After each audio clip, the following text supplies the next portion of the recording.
संधी देऊन त्यांची पुस्तकं प्रकाशित करण्यासाठी स्वतः न्यू इरा पब्लिशिंग हाऊसची निर्मिती केली. यामध्ये आज 105 पुस्तकं प्रकाशित केली आहेत, त्यातील 90 नवीन लेखकांची आहेत. आता मूळ मुद्दा.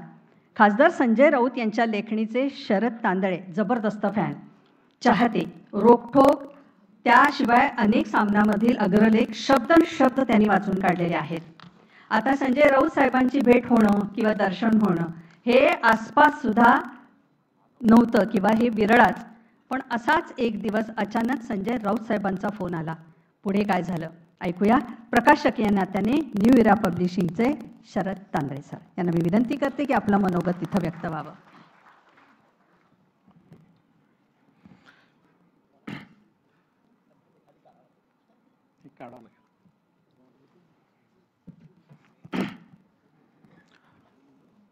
आदरणीय विचारपीठ, खरं पाहिलं तुम्ही जरा घाबरलेलो, एवढे दिग्गज लोक समोर आहेत आणि सवय नाही एवढ्या लोकांना. आदरणीय पवार साहेब स्टेजवर असताना मला संधी मिळते बोलायची. आज आपण सगळे संजय राऊत साहेबांच्या नरकातील स्वर्ग या पुस्तकाच्या प्रकाशनाच्या उत्सवाला सगळे जमा झालो. त्याबद्दल तुमच्या सगळ्यांचे खूप खूप धन्यवाद. मला वाटलं नव्हतं की एवढी लोक जमा होतील म्हणून, कारण पुस्तक प्रकाशनाला 100च्या वर लोक येत नसतील आणि खालचे लोक प्रकाशकाला लेखकाला विचार समजत असतात. तर मला जजमेंटच नव्हतं, पण मला तो आज दिवस आठवतो. म्हणजे आज दुपारी माझ्या डोक्यात आलं, अरे तो क्षण आला बरं का आपल्याला भाषण करायचं, प्रास्ताविक करायचं. मी दिवाळीचा दिवस होता, पाडव्याचा दिवस होता आणि मी घरी जेवायला बसलो होतो. आई सगळे आम्ही जेवण करत होतो, संध्याकाळची वेळ होती आणि अचानक फोन वाजला. मी उचलला. संजय राऊत बोलतोय. मी म्हणलं हां साहेब बोला. हिम्मत आहे का खरं छापायची? म्हणलं आहे साहेब. मग असं हिम्मत येऊ द्या मुंबईला. आणि मग मी आईला म्हणलं, आई म्हणलं कुणाच फोन होता? म्हणलं संजय राऊत. अरे म्हणलं आपलं चांगलं चाललेलं आहे सगळं. मी म्हणलं आई पुढच्या पिढीचं चांगलं चालायसाठी करावं लागणार आहे पुस्तक.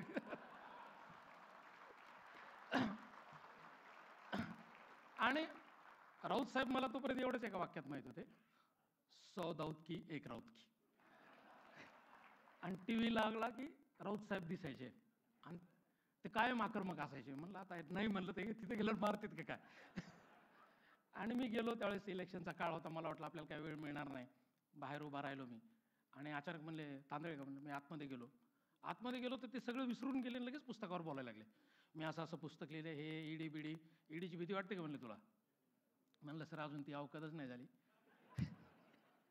की ईडीपर्यंत आपण जाऊ. आणि नावात शरद आहे माझ्या, त्यामुळं अशी काही भीती वाटली नाही. आणि मग ते ड्राफ्ट मी घेतला, वाचला. नंतर मला खरंच बाहेर आल्यावर भीती वाटली जरा. म्हणलं अरे अंगलट येण्याचं प्रकरण आहे. परत म्हणलं जाऊ द्या, हे लोक दिग्गज आहेत एवढे, हे ज्यावेळेस मागं हटत नाही त्यावेळेस आपण सामान्य माणूस म्हणून आणि तरुणांचे प्रतिनिधी म्हणून आणि एक तरुण प्रकाशक म्हणून मागं हटायचं. आणि त्या दिवशीपासून राऊत साहेबांचा किती राज्यसभेत त्यांचं अधिवेशन असेल, कुठं असेल, त्यावेळेस त्यांचा फोन यायचा. काय चाललं, एडिटिंग झाली का? मला एकही चूक नको आहे. मला राऊत साहेबांचा रोखठोक, मी तर मार्मिकचा खूप मोठा फॅन आहे लहानपणापासून. पण राऊत साहेबांचे सगळे आर्टिकल्स वगैरे तर मी ऑलरेडी वाचत होतो आणि मला माहीत होतं त्यात प्रत्येक शब्दात धार किती. तर एकही शब्द बिना धारेचा असा त्यांनी एडिट करू दिला नाही किंवा आमच्यावर दबाव टाकला नाही की ही शब्द तुम्ही नीट करा, तुम्हाला कळतंय का. आणि आमच्यावर दबाव होता की इतका मोठा संपादक, म्हणजे आज भारतातले सगळ्यात मोठे संपादक म्हणता येतील, तर एवढा मोठा संपादक आपला एखादी गोष्ट सांगितली तर ऐकतोय, हा नम्रपणा मला त्यांच्यात जाणवला. आणि पुस्तकाविषयी स्वतःच्या पुस्तका म्हणजे अपत्य असतं, त्याच्यावर किती प्रेम करावं हे राऊत साहेबांकडून मला स्वतःला शिकायला मिळालं. आणि 4, 5, 6 महिने आम्ही कंटिन्यू एडिटिंग, प्रूफिंग चालू होती. याच्यात ते पुस्तक तयार झालं. आणि पुस्तक तयार झालं, आम्ही तर नवीन तरुणांचे पुस्तक पब्लिश करणारे होतो.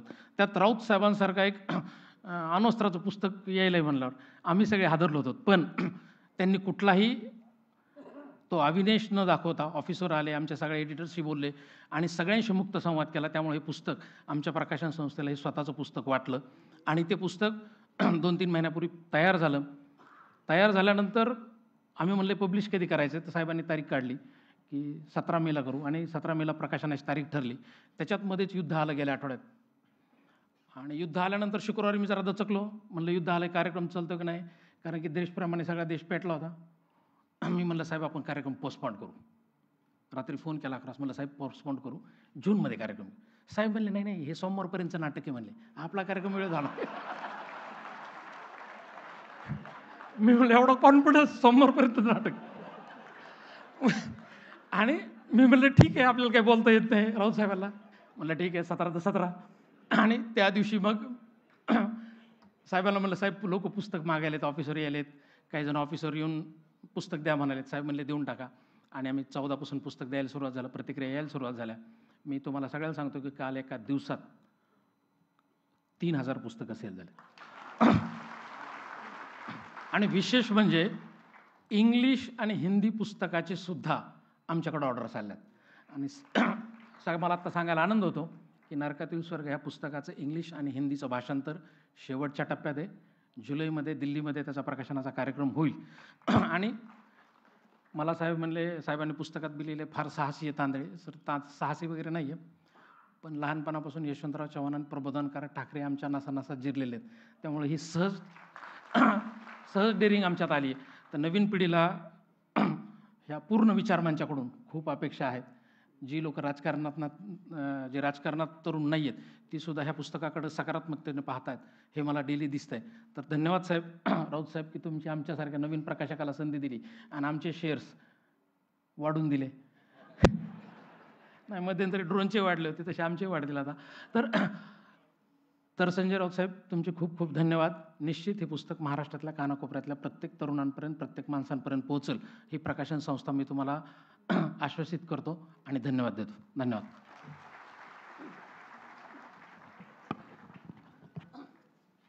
अनेक मान्यवर इथे उपस्थित आहेत. मी शरद तांदळे यांना विचारलं की हे पुस्तक प्रकाशित करण्यासाठी तुम्हाला भय नाही का वाटलं, तर ते म्हणाले सत्याला कधीच भय नसतं. अनेकांनी त्यांना सल्ला दिला होता की नको ओढवून घेऊ ही आफत, पण शेवटी नावात काय आहे, नावात शरद तांदळे आहे. अनेक मान्यवर इथे उपस्थित आहेत. ज्येष्ठ नेते जयंत पाटील साहेब इथे उपस्थित आहेत, त्यांचं मनपूर्वक स्वागत करते. आदित्य ठाकरे शिवसेना नेते यांचंही मनपूर्वक स्वागत करते. रश्मीताई इथे उपस्थित आहेत आज कार्यक्रमाला, त्यांचंही मनपूर्वक स्वागत करते. सुप्रियाताई सुळे आज या कार्यक्रमाला उपस्थित आहेत, त्यांचंही मनपूर्वक स्वागत. ज्येष्ठ नेते अनिल देशमुख साहेब इथे उपस्थित आहेत, त्यांचंही मी मनपूर्वक स्वागत करते. जितेंद्र आव्हाड साहेब हेही आज या कार्यक्रमाला उपस्थित आहेत, त्यांचंही मनपूर्वक स्वागत. अनिल देसाई साहेब इथे उपस्थित आहेत, त्यांचंही मनपूर्वक स्वागत. ॲडव्होकेट अनिल परब साहेब यांचंही मनापासून स्वागत. भास्कर जाधव साहेब इथे उपस्थित आहेत. खासदार अरविंद सावंत साहेब इथे उपस्थित आहेत. सुषमा अंधारेजी, प्रियांका चतुर्वेदी, अनेक मान्यवर इथे उपस्थित आहेत. दिवाकर रावते साहेब तेही उपस्थित आहेत. रोहित पवार साहेब, राजन विचारे साहेब, अंबादास दानवे साहेब, सुनील केदार साहेब हे उपस्थित आहेत. आदेश बांदेकर, मिलिंद नार्वेकर, असंख्य जण आहेत उपस्थित. तसेच आमचे कार्यकर्ते, अनेक जिल्हा प्रमुख, या सर्वांचं मी इथे मनपूर्वक स्वागत करते. आणि हाच तो क्षण, हीच ती वेळ. ह्या पुस्तकाचं प्रकाशन आता इथे होत आहे. मी मान्यवरांना विनंती करते की नरकातला स्वर्ग या पुस्तकाचं आता इथे प्रकाशन होत आहे.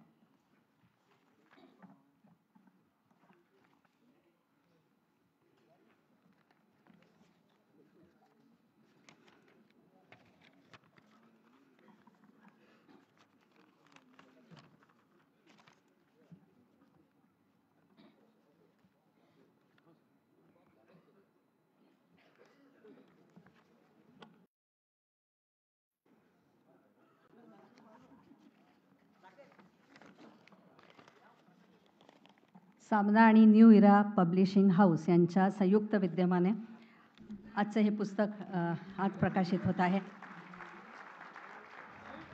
लाईट्स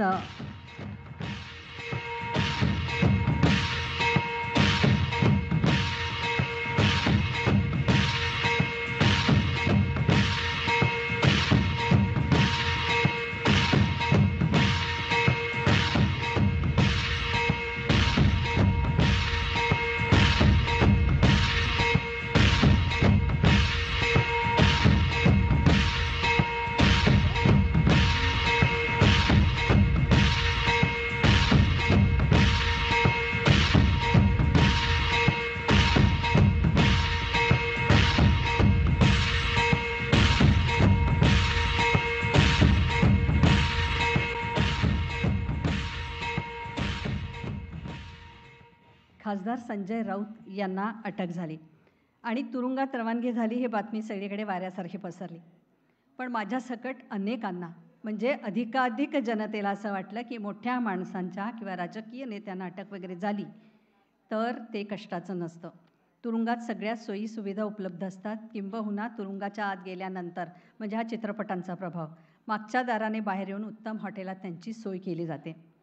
तुरुंगात उत्तम बडदास्त ठेवलेली असते. बाहेर आराम मिळत नाही म्हणून तुरुंगात रवानगी केली जाते असंही काही जणांचं मत होतं. पण प्रत्यक्ष राऊतसाहेबांची समोरासमोर बोलल्यानंतर ते म्हणाले, तुमचं पद किंवा तुम्ही किती मोठे असाल तर तुरुंगात पाऊल ठेवल्यानंतर इतर कैद्यांप्रमाणे सर्वजण कैदीच असतात. जे चित्रपटांमध्ये किंवा बाहेर रंगवलं जातं ते पूर्णतः चुकीचं असतं. हे पुस्तक वाचल्यानंतर आणि प्रत्येक पान वाचल्यानंतर आपण भयभीत होतो. सर्वसामान्यांना तर घाम फुटेल इतका राऊतसाहेबांचे ह्याच्यामध्ये अनुभव आहेत. तुरुंगात 101 दिवस काढत असताना बंदी क्रमांक 8569 हा नंबर लिहायलासुद्धा विसरलेले नाही आहेत. लढाईच्या आठवणी मानलं तर कटू असतात पण काहीतरी शिकून जातात असं त्यांचं मत आहे. युद्धाला उतरायचं आणि जखम होऊ द्यायची नाही असं होत नाही. त्यामुळे तुरुंगातल्या या नोंदी आहेत असं राऊतसाहेबांचं म्हणणं आहे. हे पुस्तक राऊतसाहेबांनी जुलमी शासन व्यवस्थेला बळी पडलेल्या जगातील सर्व राजकीय कार्यकर्त्यांना अर्पण केलेलं आहे. ही सुद्धा सकारात्मक अशी गोष्ट आहे. या पुस्तकातलं एक एक पान म्हणजे थरार आहे, पण राऊतसाहेबांच्या लेखणीतून तो थरारही सकारात्मक दिशेला पोचवतो. एका अर्थाने राऊतसाहेबांच्या अटकेमुळे आपल्याला या पुस्तकातून भयानता, आपल्याच व्यवस्थेतील विदारक सत्य समजेल यात काही शंका नाही. त्यामुळे आज लेखकाचं मनोगत या निमित्तानं ऐकायला नक्की आवडेल. त्यामुळे मी आमंत्रित करते खासदार संजय राऊत साहेबांना.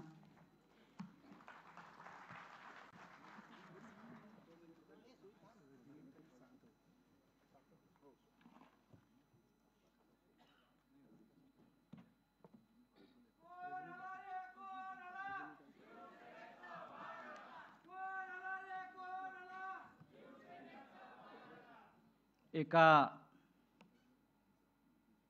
मराठी पुस्तकाच्या प्रकाशनासाठी इतके तुडुंब लोक जमलेले आहेत. जावेद साहेब माझ्या बाजूला बसले आहेत आणि त्यांनी म्हटलं एक भी सीट खाली नाही है. जावेद साहब, ये मराठी लिटरेचर की थोड़ी ताकत है. आज भी लोग पढ़ते हैं, सुनते हैं.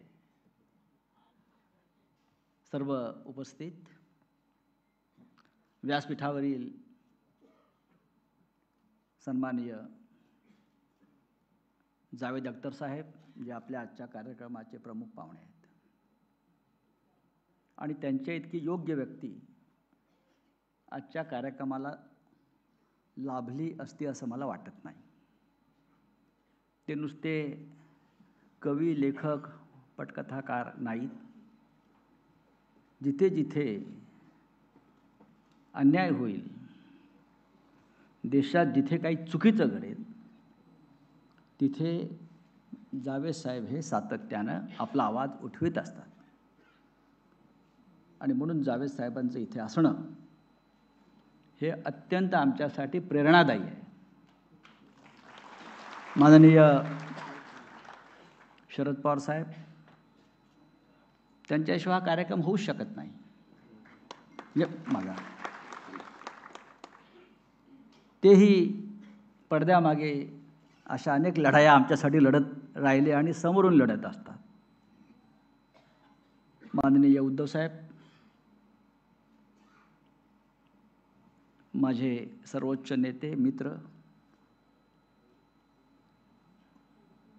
आणि सदैव माझ्या पाठीशी ते उभे राहिले. आणि खास पाहुणा आपण जो मुंबईतून कलकत्त्यातून बोलवलेला आहे, त्यांचं नाव गोखले आहे, साकेत गोखले. आता साकेत गोखले कलकत्त्यात कुठे गेले? ते तृणमूल काँग्रेसचे खासदार आहेत आणि ममता बॅनर्जींनी त्यांना खास बोलवून खासदार केलं कि साकेत, आप कल नॉमिनेशन भरना है. करेक्ट? का? की महाराष्ट्रातून एक लढवय्या त्यांना हवा होता कलकत्त्याला. आमच्या दोघांमधलं साम्य असं आहे की मी त्याच्यामध्ये माझी प्रतिकृती बघतो. तेही तुरुंगात होते ईडीच्या चक्रव्यूहात आणि मी सुद्धा होतो. आणि साकेत गोखले हे गेल्या काही काळापासून एक तरुण राजकारणी, उत्तम पत्रकार, उत्तम लेखक आहेत. ते मूळचे मुंबईकर आहेत आणि त्यांची आईसुद्धा इथे आलेले आहेत. आणि आमचे शरद तांदळे, हिमतीचं काम त्याने खरोखर केलेलं आहे. उद्या तुम्ही ईडीसाठी दरवाजे उघडे ठेवा. पण एक सांगतो, यापुढे ईडी आपल्या दारामध्ये येणार नाही. ईडीचा बूथ लावून ठेवला आहे. मी शेवटचा माणूस होतो, ईडी याचा नादाला लागली. मैं आखरी आदमी था जिसके साथ ईडी ने पंगा लिया. अब नहीं लेंगे. व्यासपीठावर नाही तर समोर सुद्धा अनेक मान्यवर बसले. मगाशी आपण नावं घेतली सगळ्यांची. तात्याराव लहाने आहेत, ज्यांनी उत्तम पुस्तकाचं कव्हर केलं असे चित्रकार भरतसिंग आहेत, आपले समोर बसलेले आहेत. त्यानंतर रजनीताई पाटील आहेत, खास आलेले आहेत त्या बीडवरून. हे सगळे आपल्या प्रेमापोटी आलेले आहेत. आणि या आपल्या लढाईमध्ये प्रत्येकानं त्या वेळेला आपल्याला एक नैतिक पाठबळ दिलं, आपल्याला, आपल्या कुटुंबाला. आणि या नात्यानं इथे हा प्रचंड संख्येनं इथे लोक जमलेली आहेत. पुस्तकावरती बरीच चर्चा सुरू आहे, ती असायलाच पाहिजे. अगर मैं एक एडिट लिखता हूँ तो उसकी चर्चा होती है. किताब लिखेगा तो होना ही चाहिए. जैसा एक संपादकीय मी रोज लिहितो, त्याची रोज आदित्य साहेब आपली चर्चा व्हायला पाहिजे. चर्चा तर होणारच, पण जेव्हा मी पुस्तक लिहीन त्याची चर्चा झाली नाही तर मग लिहून उपयोग काय. 2 दिवसापासून अनेकांना मिरच्या लागलेल्या आहेत. धडाधड धडाधड मीडियावर चालू आहे. उसने ये लिखा, उसने ये लिखा, ये लिखा. पण जे लिहिलंय ते सत्य आहे, वो सच है.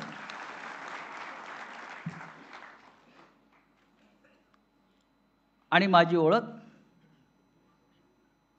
ही जी बाळासाहेबांमुळे झाली, माननीय बाळासाहेब ठाकरेंमुळे झाली, ती सत्य आणि नीतिमत्ता या 2 गोष्टींची तू कास सोडू नकोस. हे जेव्हा बाळासाहेबांनी मला वारंवार सांगितलं, ते मी शेवटपर्यंत पाळ. जावेद साहब, आपकी 2 लाइनें मुझे हमेशा याद आती है. जो बात कहते डरते हैं सब, वो बात तू लिख. इतनी अंधेरी थी न कभी पहले रात, लिख.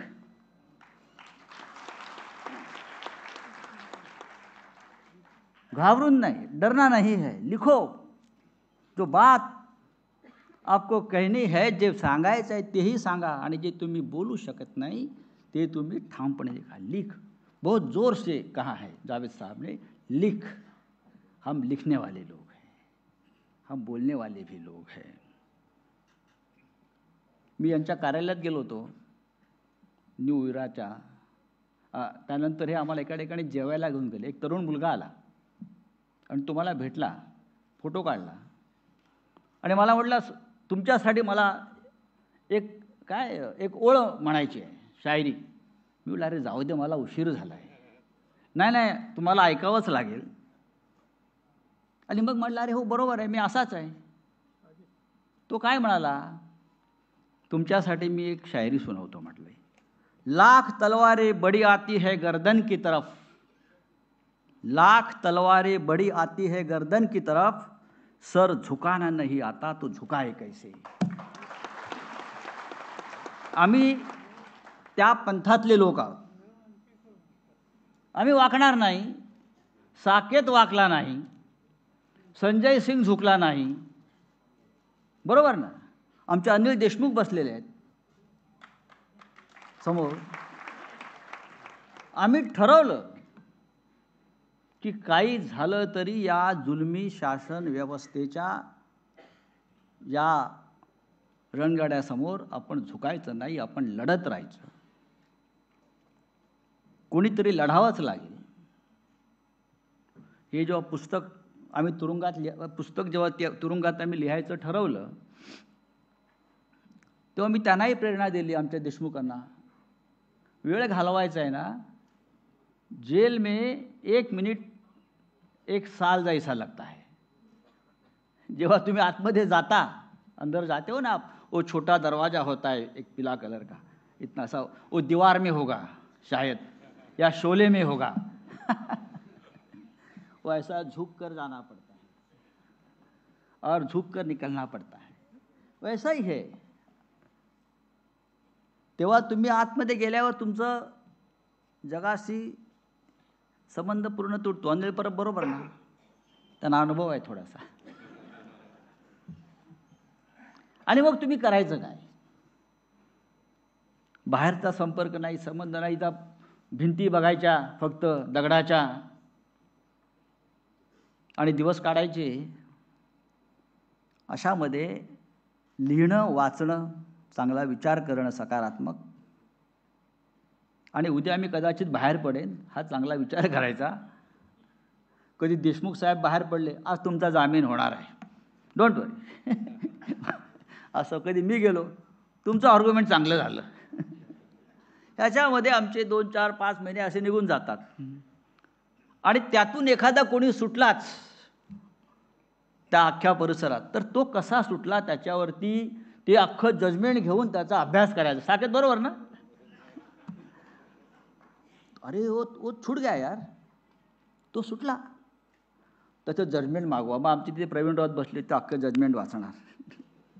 सगळे जजमेंट वाचत बसल्यावरती कोणता पॉईंट काय, हे सगळे तुरुंगातले लोक बॅरिस्टर होऊन बाहेर पडतात. बार ॲट लॉ, सगळे बॅरिस्टर. 8 दिवस जरी तुरुंगात राहिला तरी तो सर्वोच्च न्यायालयापासून हायकोर्टापर्यंत कसं चालवायचं कोर्ट, आणि कोणता जज, कोणतं बेंच, ये क्या है, ये सब पूरा एकदम PhD. हे असं एक वेगळं ते जग आहे. पण त्यातून आता आपण आलो, एक राजकीय लढाई असते. आम्ही ज्या ऑर्थर तुरुंगात होतो, एकदा आम्ही उभे होतो असे, आणि मला वाटलं की अरे बापरे, इथे ससे कुठून आली. म्हटलं अरे इथे ससा कुठं आहे. तर आमच्यावर कुंदन शिंदे होते आमचे. साहेब तो ससा नाही, तो उंदीर आहे म्हटले. तो उंदीर आहे म्हणाले. अरे एवढा. त्याला म्हटलं इथे आम्हालाच खायला मिळत नाही, उंदरांना खायला मिळत आहे. सशासारखे उंदीर, घुशी, असे असे मस्त धिप्पाड. देशमुखांनी त्यांना सुंदर नावं ठेवली होती. आता त्यांच्याविषयी बोलणं बरं नाही, ते राज्याचे मुख्यमंत्री आहेत.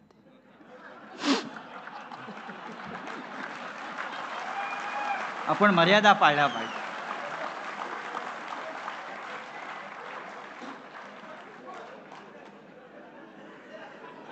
त्याच्यातून हे पुस्तक निर्माण झालं. पण एक सांगतो,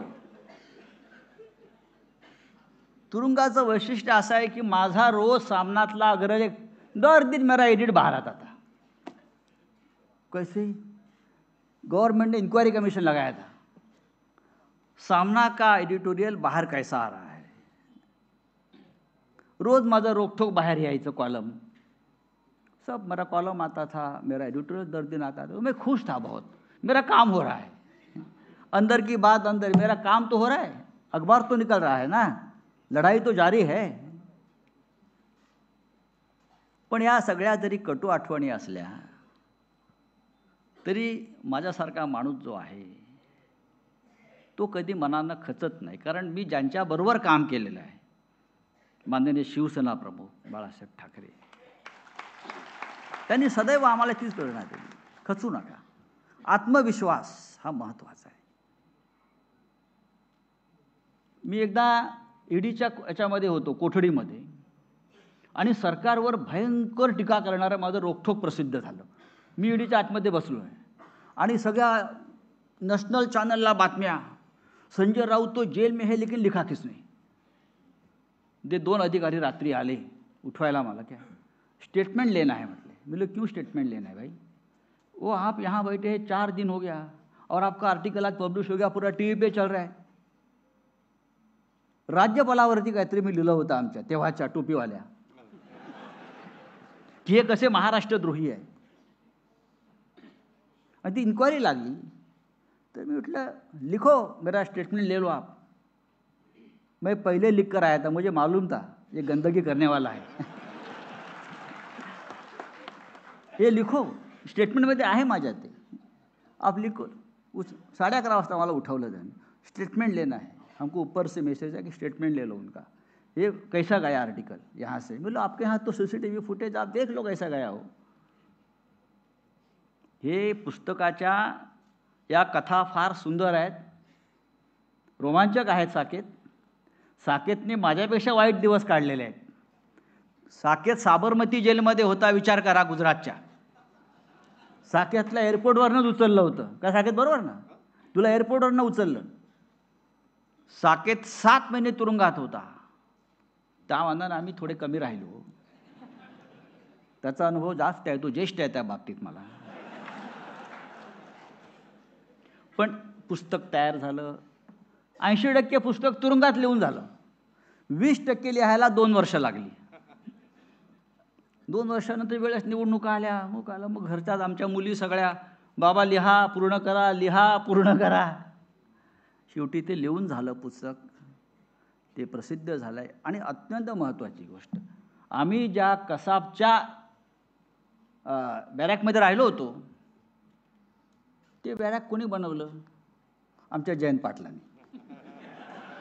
आता काय सांगणार, जयंतराव पाटील गृहमंत्री, इंजीनियर आदमी है ये, कसाब के लिए स्पेशल बैरक कैसा होना चाहिए उसका डिज़ाइन ये जयंतराव पाटिल ने बनाया और बाद में हमको अंदर भेज दिया. और मेरे को बाद में पूछता कैसा था, बोलो क्यों, मैंने ही बनाया है. कैसा था और मैंने बनाया है. अच्छा, हे अशा सगळ्या या गमती जमती आहेत त्या पुस्तकामध्ये आहेत. कटू आठवणी असतातच, पण त्या कटू म्हणून घ्यायचा नाही, तो अनुभव म्हणून घ्यायचा. मला उद्धवजी काय म्हणाले त्या दिवशी, त्यांनी पुस्तक वाचलं आणि मी म्हणलं कसं आहे पुस्तक, मी भाषणात सांगेन, पण एका वाक्यात सांगतो, पुस्तकात रडगाणं नाही आहे. कि मेरे को अरेस्ट किया, फिर मैं रो रहा, फिर ऐसा हो गया, असं झालं तसं झालं. अरे हो गया, ठीक है, गया जेल में, वापस आ गया. जिसने मुझे पकड़ा उसको पश्चाताप हो गया, त्याला झक मारली आणि याला पकडला. अरे हम गुंडे लोग हैं, हम जेल जाने से नहीं डरते और देश को ऐसे लोगों की जावेद साहब अब जरूरत है. लोहा लोहे को काटेगा अभी. हम सब लोग जो है, साकेत है, हम है, आप जैसे हमारे मार्गदर्शक उद्धव जी है, पवार साहब है, पूरे देश में एक माहौल बन गया है. ये महाराष्ट्र है. या पुस्तकाचं सार काय आहे, 2 गोष्टी आहेत पवार साहेब. मी सकाळी पण सांगितलं, हे पुस्तक राजकीयच आहे. ज्याला विरोधी पक्षात काम करायचं आहे त्याने पुस्तक वाचलं पाहिजे. ज्याला सत्तेची चाटुगिरी करायची आणि सत्तेसाठी सर्व काही करायचं आहे, उसके लिए किताब नहीं है. जिनको अपोजिशन में, ज्याला विरोधी पक्षात राहून देशाचं काम करायचं आहे, त्यांनी हे पुस्तक वाचलं पाहिजे. आणि एका वाक्यात सांगतो, या पुस्तकाचा सगळ्यात शेवटचा सार असा आहे की महाराष्ट्र गांडू नाही आहे. महाराष्ट्र मर्दों के औलाद आहे, या पुस्तकाचं एक महत्त्व आहे. आमच्यासारखे असंख्य लोक आहेत, अनेकांना त्रास झाला, अनिल परबना त्रास झाला, असंख्य लोग हैं जो झुके नहीं, आज भी लड़ते रहेंगे. आज भी मैं कोर्ट में जाता हूँ, जज के सामने खड़ा रहता हूँ. बोलिए, क्या है, वापस अरेस्ट करेंगे, क्या करोगे आप? तानाशाह कब तक तानाशाही करते रहेगा? केव्हा नाही केव्हा तरी त्या हुकुमशहाला सुद्धा जमिनीत गाडलं जातं. हा या देशाचा नाही जगाचा इतिहास आहे. तेव्हा मित्रांनो, आपण सगळे मोठ्या संख्येने इथे आला. आज माझा भाषणाचा दिवस नाही, मी मगासपासून सांगतो आहे. भाषण करायला उत्तम माणसं इथं आपण आमंत्रित केलेली आहेत आणि त्यांचं आपण ऐकूया. पण आपण ज्या उत्साहामध्ये इथे आलेला आहात ते माझ्यासाठी अत्यंत प्रेरणादायी आहे. या पुस्तकातून लढण्याची प्रेरणा जरी 100 लोकांनी घेतली तरी या महाराष्ट्रातून आणि देशातून हुकुमशाही पूर्णपणे नष्ट होईल, गाडली जाईल आणि जे राज्य आपल्याला अपेक्षित आहे लोकशाहीचं ते या देशात आणि महाराष्ट्रात येईल इतकेच मी सांगतो आणि तोच तो आपली रजा घेतो. हा नरकातला स्वर्ग काही लोकांनी महाराष्ट्राचा नरक केलेला लक्षात घ्या आणि ते स्वर्ग करण्याची प्रक्रिया आता सुरू होईल. जय हिंद, जय महाराष्ट्र.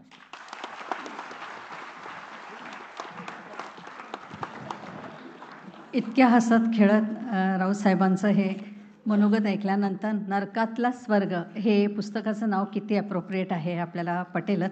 पण या पुस्तकाचं नाव कोणी सुचवलं याची एक गोष्ट आहे. जेव्हा तुरुंगामध्ये गेल्यानंतर अनेक सहकारी होते, तसेच उद्योजक अविनाश भोसले हेही त्यातलेच होते. तिथल्या सगळ्या अव्यवस्थेवर भाष्य करताना राऊतसाहेब एकदा म्हणाले की याच्यावर एक पुस्तक लिहायला पाहिजे. ते म्हणाले लिहा की. पुस्तकाचं नाव काय लिहायचं आहे नंतर बघूया. पण अविनाश भोसले म्हणाले नरकातला स्वर्ग असं या पुस्तकाचं नाव लिहा आणि तिथेच या पुस्तकाच्या लिहिण्याला प्रारंभ झाला. कुंदन शिंदे असं एक नाव घेतलं गेलं. खरं तर कुंदन शिंदे हा श्री गणेशा करण्यामध्ये सगळ्यात पहिला असा मित्र म्हणूया आपण. तोही तिथलाच तुरुंगवासातला सहकारी होता. जेव्हा 8 ऑगस्ट रोजी राऊतसाहेबांना ऑर्थर जेलमध्ये घेऊन गेले त्यावेळेला पहिलं काम काय केलं असेल तिथल्या जेलरनी, राऊतसाहेबांचं अत्यंत आवडतं पेन हे काढून घेतलं, कारण पेनाने इजा झाली तर असा तिथला रूल आहे. मग साहेबांना खाली बसून लिहिता येईना, पण हा कुंदन शिंदे आहे तो जेलरच्या स्टोअरमध्ये गेला. त्यांनी तिथले पुठ्ठे असतात ते एकत्र केले, ते एकावर एक ठेवले, त्याचा पॅड बनवला आणि मांडीवर ठेवता येईल अशी राऊतसाहेबांची सोय केली आणि त्या पॅडवर या पुस्तकाचा जन्म झाला. त्या कुंदन शिंदेंचं सुद्धा आपण कौतुक करूया. या पुस्तकाचं सुंदर मुखपृष्ठ भरत सिंह यांनी केलेलं आहे. अक्षरशः जिवंत असं हे मुखपृष्ठ आहे. अनेकांची नावं घेता येतील, पण आजच्या सोहळ्याला उपस्थित असलेले राज्यसभे सदस्य तृणमूल काँग्रेस साकेत गोखले सर आज इथे उपस्थित आहेत. भारताच्या लोकशाहीसाठी, अभिव्यक्ती स्वातंत्र्यासाठी चळवळ उभा करणारा सच्चा कार्यकर्ता म्हणून त्यांची एक वेगळी ओळख आहे. अगदी सुरुवातीला फायनान्शियल टाइम्स आणि नॅशनल पब्लिक रेडिओ इथं परदेशी वार्ताहर म्हणून त्यांनी काम पाहिलेलं आहे. मोरबी पूल कोसळल्यानंतरची बातमी ट्विट केल्यानंतर या आरोपाखाली त्यांना पहिल्यांदा अटक झाली आणि मग हे अटक सत्र सुरूच राहिलं, पण ते घाबरले नाही. त्यामुळे तिकडचे लोक त्यांना साकेत नाही तर निर्भय गोखले असं म्हणतात. मी राज्यसभा सदस्य साकेत गोखले सरांना विनंती करते की आपण आपलं मनोगत व्यक्त करावं.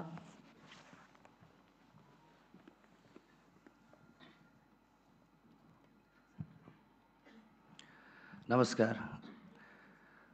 स्टेजवरती इथे खूप मोठी लोक आहेत. मी लहानपणापासून ज्यांना आदर्श मानलं, ज्यांच्याकडे बघितलं, त्यामुळे माझी लायकी इथे बसायची नाही आहे. But thank you very much Sanjay Raut ji and everybody else. Jail हा नरक असतो.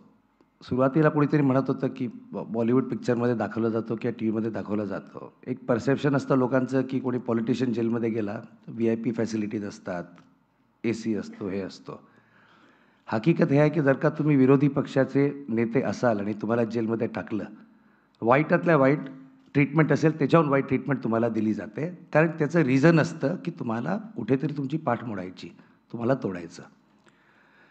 ज्यावेळेला मला जेलमध्ये पहिल्यांदा, तिसऱ्यांदा ज्यावेळेला टाकलं त्यावेळेला तो जेलर आला आणि 2 लोक आले होते. म्हणे सर आप सेटल कर लो, हो जाएगा बेल आपका 2 दिन में. तर म्हटलं नाही, हम तो नहीं करेंगे. परत परत परत चालू राहिलं. त्यावेळेला तिकडे एक कैदी होता. जवळजवळ 5 वर्षांपासून तो तिकडे होता, कारण दुधाची थैली त्यांनी चोरली होती 35 रुपयाची. 500 रुपयाचा जामीन झाला होता, पण भरायला पैसे नव्हते त्याच्याकडे. तर तो माझ्याकडे आला आणि म्हणाला क्या हो गया साकेत भाई. म्हटलं नाही, वो बोल रहे बेल नहीं होगा तुम्हारा, सेटल कर लो. तर तो म्हणाला, साकेत भाई, माँ की कोख भी 9 महीने से ज़्यादा नहीं रख सकती, जेल क्या रखेगी अपने को, असं त्यावेळेला तो म्हणाला होता. हे पुस्तक जे आहे, ज्यावेळेला आपण नरकातला स्वर्ग म्हणतो, हे खूप महत्त्वाचं हे आहे. जसं संजय राऊत साहेब म्हणाले की उद्धवजी त्यांना म्हणाले होते, रडगाणं नाही याच्यामध्ये. ज्यावेळेला आम्ही जेलमध्ये होतो, थोड्या पिरियडनंतर तिथले जेल ऑफिसर्स आणि आमच्याशी मधून बोलायचे, तर ते म्हणायचे, जेल में से लोग दो ही तरीके से बाहर निकलते हैं. मैंने मैं यहाँ पे 10 साल से जेलर हूँ. जेल में से 2 ही तरीके से लोग बाहर निकलते हैं. एक तो पूरा टूट जाते हैं, वो कभी अपना सर उठा नहीं सकते, पूरा टूट के अपने साये से डरने लगते हैं. और दूसरी किस्म के होते हैं जिनके मन में डर हमेशा के लिए खत्म हो जाता है. संजय राऊत ते दुसऱ्या प्रकारच्या लोकांमध्ये आहे. एका बंदुकीमध्ये एक गोळी असेल, ती तुमच्या डोक्यावरती ठेवून तुमच्याकडनं काही करून घेऊ शकतात. ती गोळी एकदा त्यांनी फायर केल्यानंतर तुम्हाला कसली भीती उरत नाही.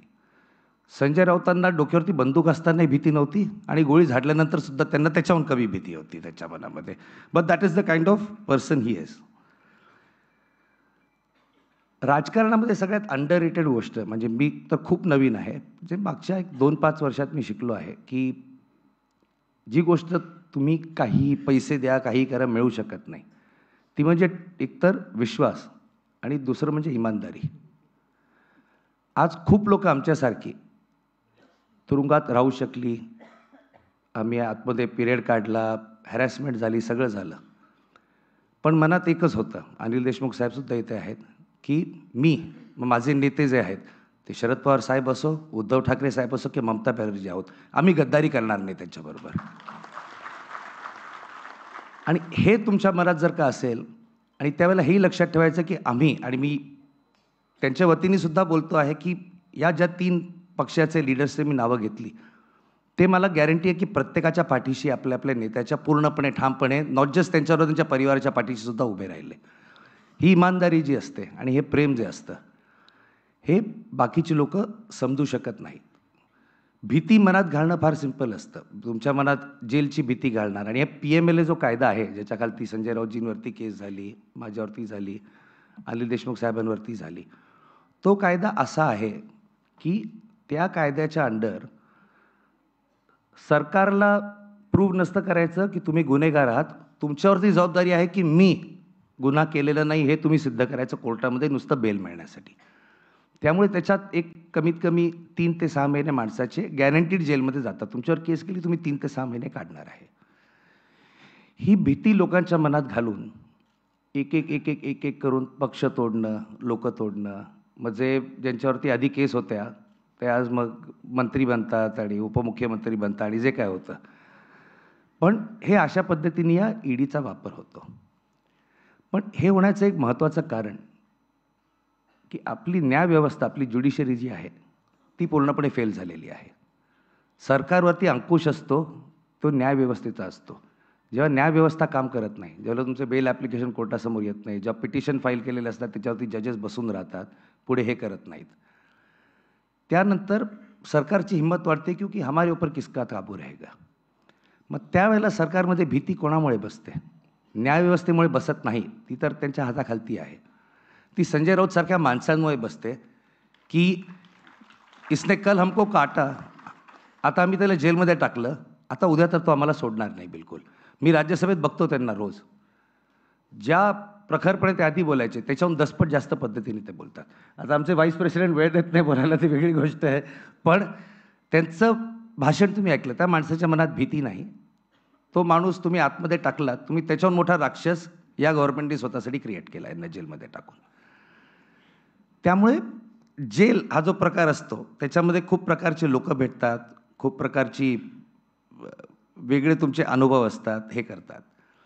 पण एक लक्षात घ्या की हे पुस्तक जे लिहिणं हे फार महत्त्वाचं होतं. हे महत्त्वाचं अशा कारणाने की आज जेव्हा संजय राऊतसारखा व्यक्ती आपला जेलमधला प्रवास आणि एका हुकुमशाहीविरुद्ध लढण्याचा ज्यावेळेला एक आपली कथा लिहितात, 50 वर्षानंतर हे पुस्तक इतिहासाचा भाग होणार. त्यावेळेला लोक म्हणतील, जसं आपण 1947 विषय वाचतो, 50 वर्षानंतर लोक बघतील आणि म्हणतील, हां, एक हुकुम शाह था, एक तानाशाह था, एक अमित शाह था, लेकिन इतिहास में ऐसे लोग थे जो उनके साथ लढे और उनको हराया. हेही जाणार, जसे म्हणाले हुकुमशाह राहत नाहीत, गाडले जातात, ही लोक जातील, दिवस परत बदलतात. पण हे पुस्तक सगळ्यांनी वाचावं. आणि मी परत संजय राऊत यांचं अभिनंदन करतो की हे पुस्तक तुम्ही लिहिलं. हे नुसतं तुमच्या वतीने नाही, तुम्ही आम्ही खूप जणांच्या वतीने लिहिलं आहे, खूप जणांच्या अनुभवाला तुम्ही आवाज दिला आहे आणि त्यासाठी तुमचं अतिशय अभिनंदन. आणि सगळ्यांनी प्लीज हे पुस्तक वाचावं. थँक्यू.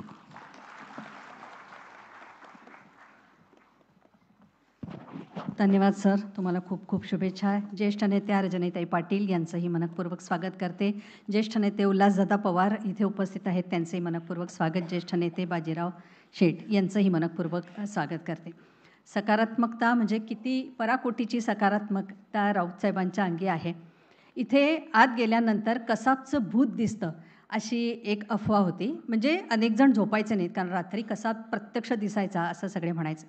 राऊतसाहेबांना जेव्हा कळलं त्यावेळेला या कसाबच्या भूताचा त्यांनी खूप पाठलाग केला, पण तो त्यांना दिसलाच नाही. आणि मग नंतर मात्र अनेक तिथल्या लोकांना राऊतसाहेबांनी असं सांगितलं की कसाबचं भूत वगैरे नाही आहे. आणि मग त्यातल्याच एकानं कुणीतरी म्हटलं की संजय राऊत आल्यामुळे कसाब पळून गेला, ते भूतसुद्धा घाबरून पळून गेलं.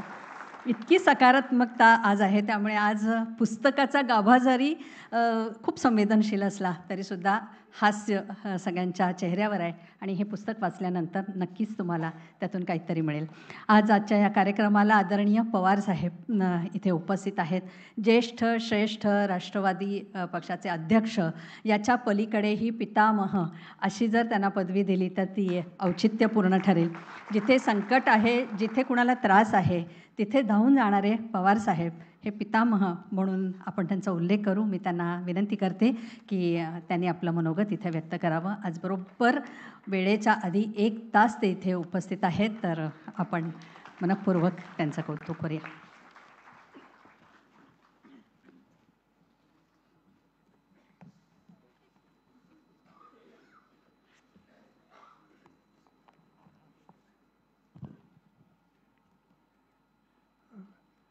सन्माननीय व्यासपीठ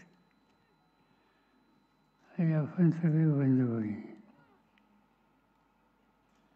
आजचा हा कार्यक्रम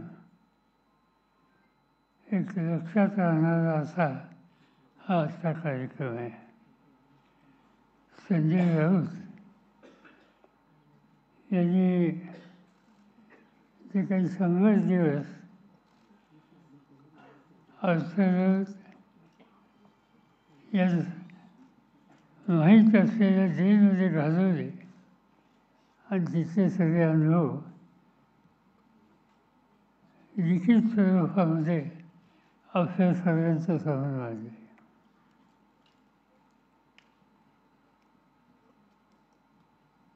कुणी गुन्हा केला असला, त्याच्यावर केस झाली असेल, त्याचा निकाल लागला असेल, तर असं संकट काही लोकांच्या येत असतं. पण संजय राऊतांनी काय केलं होतं? संजय राऊत नेहमीच सामनामध्ये जी रोखठोक भूमिका मांडतात ती आपल्या स्वभावाला मांडत असत. ती त्यांची लेखणी काही लोकांना पचत नव्हती, ते अस्वस्थ होते, बहुतेक संधीची वाट पाहत होते. आणि त्यांना संधी दिली स्वतःचा ही एक जी वस्ती आहे त्या प्रकरणात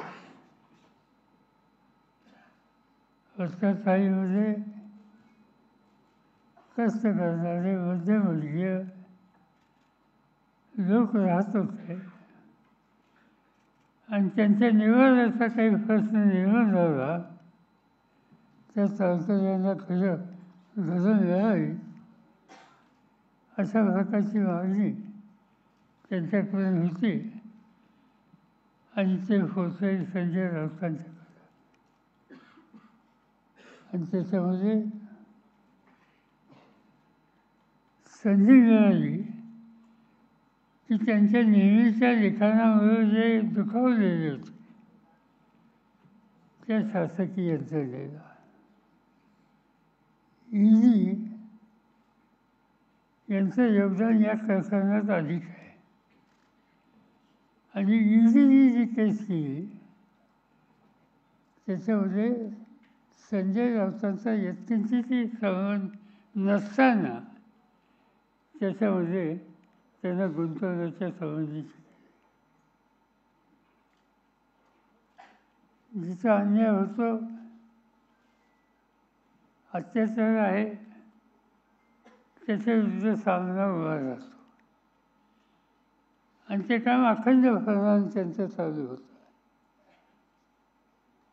शासकीय यंत्रणेमध्ये जिथं भ्रष्टाचार आहे त्या भ्रष्टाचाराच्या विरुद्ध ते नेहमीच येतात याची कल्पना आपल्या सर्वांना आहे. आणि मुंबईमध्ये, महाराष्ट्रामध्ये काही लोक चुकीचं काम करतात हे माहीत असताना त्यांच्या संबंधीची कारवाई होत नव्हती. संजय राऊतांनी खासदार म्हणून देशाच्या प्रमुखांना या संबंधीचं पत्र लिहिलं. आणि जे लोक शासकीय यंत्रणा यांच्याशी भ्रष्टाचाराच्या मार्गानं संबंध ठेवतात अशा लोकांच्या मार्फत पैसे कसे गोळा केले जातात याचं सविस्तर लिखाण त्यांनी केंद्र सरकारला कळवलं. त्याच्यामध्ये जवळपास 30-35 लोक असे होते, कंपन्या अशा होत्या की ज्यांच्याकडून पैसे काढले गेले आणि ती रक्कम 58 कोटीच्या आसपास होती. आणि ही माहिती संजय राऊतांच्याकडे आल्याच्या नंतर त्यांनी देशाच्या प्रमुख लोकांना लिखित स्वरूपात दिली. त्याचा परिणाम एकच झाला, कारवाई झाली नाही, त्यांना आज जावं लागलं. त्यांना अटक करण्यात आली, 100 दिवस त्या ठिकाणी राहता आलं. आणि त्यांनी हे पुस्तक लिहिलं त्यामुळं आम्हा लोकांना, अनेकांना ते वाचल्यानंतर कळेल की तिची स्थिती काय आहे. आणि ती स्थिती ही निश्चितपणाने दुरुस्त करायचा विचार आज न उद्या हा आपल्याला करावाच लागेल. त्यांच्या जेलमध्ये सगळ्या आठवणी आणि अनेकांची भेटीगाठी, त्यांचा अनुभव हा लक्षात येणार आहे. एकनाथ खडसे आमचे सहकारी होते. त्यांचे जावई हे इंग्लंडमध्ये होते. टाटा कन्सल्टन्सी या संस्थेमध्ये मोठ्या जॉबवर होते. खडसेंच्यावर इथं काहीतरी तक्रार झाली, त्यांना त्रास होईल असं कळलं आणि त्यांचे जावई लंडन सोडून इथं आले. आणि इथं आल्याच्या नंतर ईडीने त्यांना अटक केली. त्यांचा काही संबंध नव्हता. त्यांना अटक केली आणि त्यांना तुरुंगवास त्या ठिकाणी आला. अनेक लोक त्या ठिकाणी होते. अनिल देशमुख इथं आहेत. अनिल देशमुखांच्यावर एका शासकीय अधिकाऱ्यांनी तक्रार केली, यांनी 100 कोटीचा भ्रष्टाचार केला. आणि शेवटी केस जी कोर्टात गेली त्याच्यामध्ये 100चा आकडा गेला त्यातली 2 शून्य गेली आणि 1 कोटीचा भ्रष्टाचार हा त्यांच्यावर आरोप केला गेला. आणि आरोप करणारे जे लोक आहेत ते अधिकारी असे होते की राज्य सरकारने भ्रष्टाचाराच्या संदर्भात त्यांच्या संदर्भात काही कारवाई केली पण त्यांना राहावं लागलं त्या ठिकाणी. अशी अनेक नावं सांगता येतील. भूषणचा उल्लेख या ठिकाणी केला. पण मला एका गोष्टीची गंमत वाटली की सगळी मंडळी त्या ठिकाणी त्रास होता पण कधी नमले नाही, एकत्र राहिली, एकमेकाला धीर देत राहिली आणि त्या माध्यमातून त्या सगळ्या संकट असून ते बाहेर कसं निघतात या संबंधीची काळजी केली. हे पुस्तक प्रसिद्ध होणार आहे हे गेले 2 दिवस आपण वाचतो, टेलिव्हिजनवर पाहतो. मला आश्चर्य होतं की सत्ताधारी पक्षाच्या लोकांना ते पुस्तक अजून न वाचता कसं समजलं मला माहिती. आणि प्रचंड टीका त्या पुस्तकावर आणि राऊतांसाठी गेले 2 दिवस आपण या ठिकाणी पाहतो. कुणी सांगितलं की मी बाल साहित्य वाचत नाही, कोणी आणखीन काही सांगितलं. अनेक मतं त्या ठिकाणी लिहिलेली आहेत. मी हे जे पुस्तक लिहिलं आणि त्याच्यातून जी माहिती येते ती बघितल्याच्यानंतर एकंदर सत्तेचा गैरवापर कसा होतो याचं उत्तम लिखाण या पुस्तकाच्या माध्यमातून महाराष्ट्राच्या जनतेच्या समोर आलेली आहे.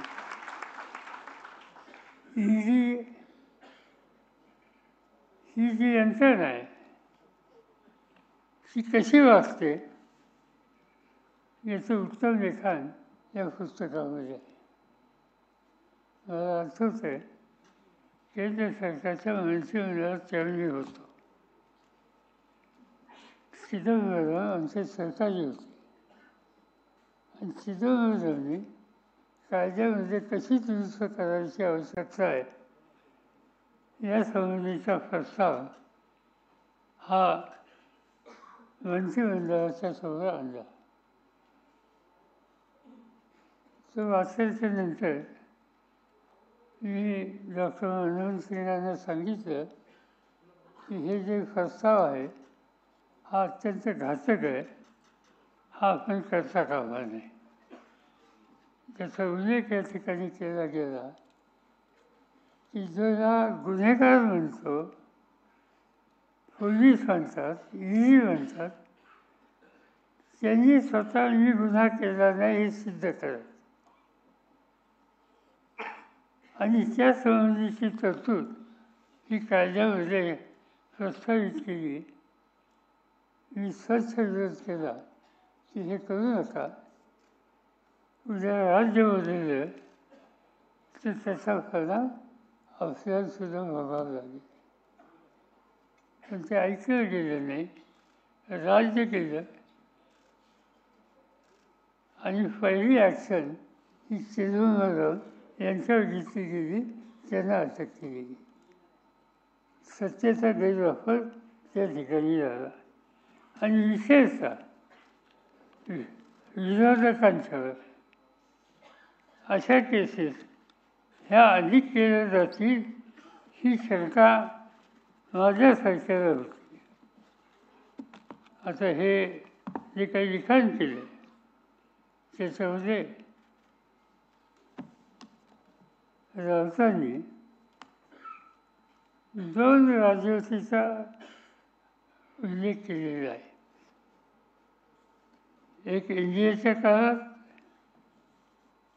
आणि नंतर UPAच्या काळामध्ये. आणि ईडीने कोणत्या पक्षांच्या केसेस केल्या याची माहिती दिली. NDAच्या काळामध्ये 19 जणांच्यावर कारवाई केली होती. UPAच्या काळामध्ये 9 लोकांच्यावर आरोपपत्र दिलं, अटक कुणालाही केली गेली नाही. पण NDAच्या काळामध्ये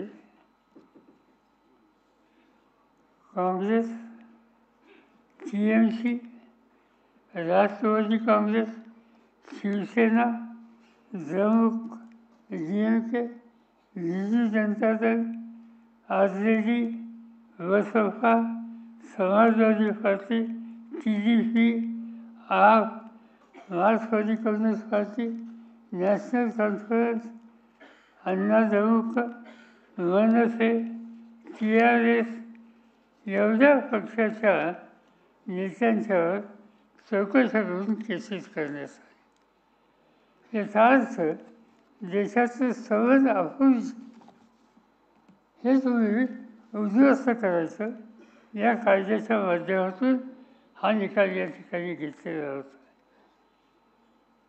आणि त्याचाच परिणाम अनेकांना त्या ठिकाणी सहन करावा. माझं एवढंच मी विचारत होतो आहे, हे पुस्तक वाचल्याच्या नंतर कधी महाराष्ट्राच्या किंवा देशाच्या जनतेनं देशात परिवर्तन केलं तर पहिलं काम हे करावं लागेल की मूलभूत सामान्य माणसाचा, राजकीय पक्षाचा जो अधिकार आहे तो या ED कायद्याचा आधार घेऊन उद्ध्वस्त करायचा. जी काही तरतूद कायद्यामध्ये झालेली आहे ती तातडीने बदलली पाहिजे आणि त्यासाठी काय करावं लागेल ते करणं याच्यामध्ये आम्हा लोकांना लक्ष द्यायची आवश्यकता आहे. आणि म्हणून हे पुस्तक जे कोणी वाचतील त्याचे अर्थात राज्यकर्ते जे असतील त्यांनी याच्याकडे गांभीर्यानं बघायची गरज आहे. राज्य येतं जातं, निवडणुका जिंकतात, हारतात, पण न्यायव्यवस्था ही लोकांच्या समोर आदर्श अशी असली पाहिजे.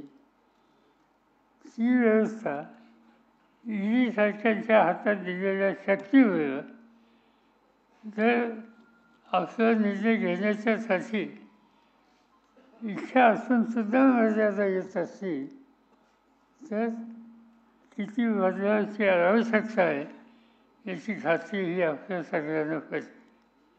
माझ्या मते राऊतांनी हे फार मोठं काम केलं हे पुस्तक लिहून, आणि त्याच्यामुळं विचार करणारे लोक, माझी खात्री आहे की याच्यात दुरुस्ती करण्याची जी आवश्यकता आहे, सत्तेचा गैरवापर हा सतत केला जातो, की जी संधी राज्यकर्त्यांना आपण दिली ती संधी त्याच्यातून मुक्त होण्याचं काम हे करण्याच्याबद्दलचा विचार करावा लागेल. आणि राऊतांच्या ह्या पुस्तकामध्ये आणि विशेषतः आता सांगण्यात आलं की इंग्लिश आणि हिंदीमध्ये सुद्धा करावं लागेल. त्याचा परिणाम निश्चित जो लोकप्रतिनिधी असतील, लोकशाहीच्या संबंधीची आस्था ज्यांना आहे ते लोक त्याचा विचार करतील. त्या कामामध्ये तुमची माझी सगळ्यांची जबाबदारी आहे की अशांच्या पाठीशी उभं राहिलं आणि हे काम जर केलं तर माझी खात्री आहे की संजय राऊतांनी जे लिखाण केलं ते खऱ्या अर्थानं फलदायी ठरलं असा निष्कर्ष काढता येईल. एवढंच या ठिकाणी सांगतो. माझे 2 शब्द सोडतो.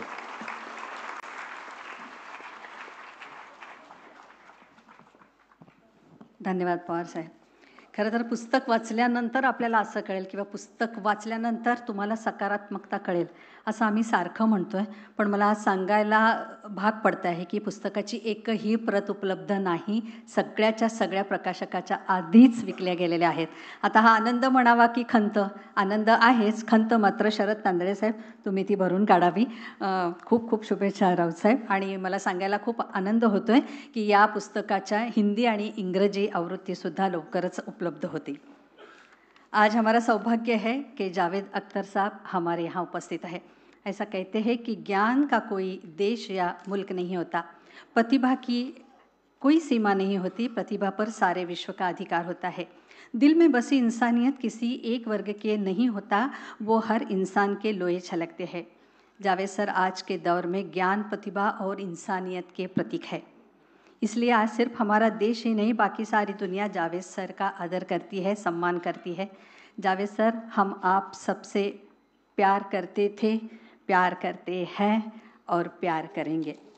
आज आप वहाँ से यहाँ आने तक हम सब मराठी जन आपको कुछ अर्पण करना चाहते हैं. हर एक गीत लगता है उनका जैसे संगीत का गाँव. हर एक गीत लगता है उनका जैसे संगीत का गाँव. उनके गीतों से मिल जाती है मन को शीतल की छाँव. समय कहेगा दुनिया से कि इनकी धुन को सुन. समय कहेगा दुनिया से कि इनकी धुन को सुन, और दिलों में फूल खिलेंगे सुन के इनकी धुन. आने वाला कल होगा यह बीता हुआ मंजर. आने वाला कल होगा यह बीता हुआ मंजर. सबके दिलों में बसे हुए हैं, बस नाम काफ़ी है. कवि, गीतकार, शायर जावेद साहब अख्तर. जावेद साहब अख्तर. जावेद साहब अख्तर को मैं विनती करती हूँ कि आपका मनोगत जारी रहे. सर.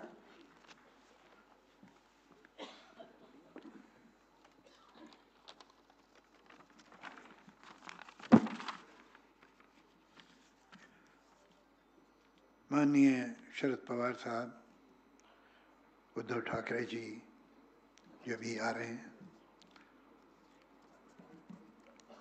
श्री साकेत गोखले साहब,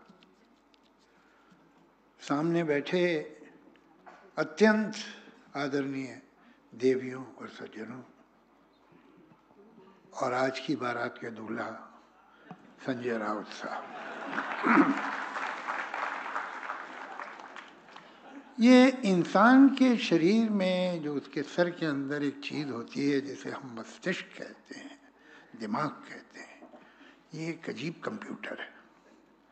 ये हमारे जन्म लेने से पहले चलना शुरू कर देता है, और फिर हम जन्म लेते हैं तो ये 24/7 चलता ही रहता है. हम सो जाएं, हम बेहोश हो जाएं, हमारा मस्तिष्क जो है, ब्रेन जो है, वो चलता ही रहता है.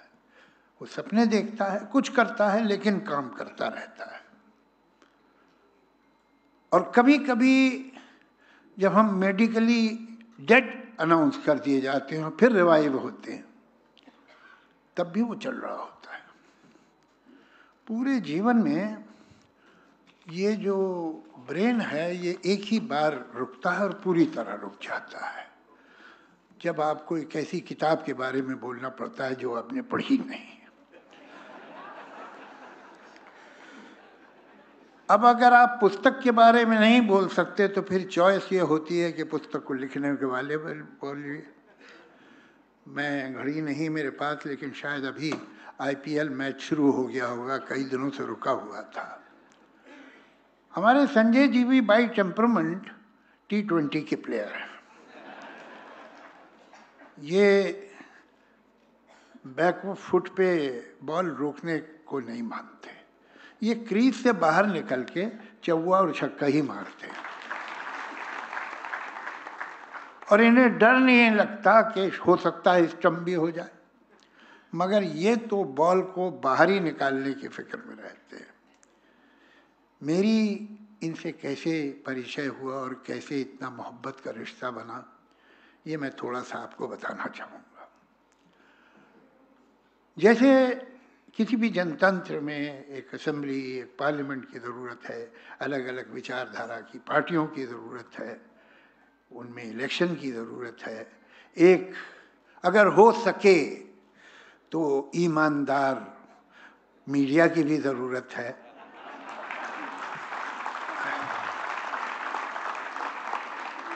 उसी तरह ऐसे नागरिक भी होने चाहिए जो किसी पार्टी के ना हों।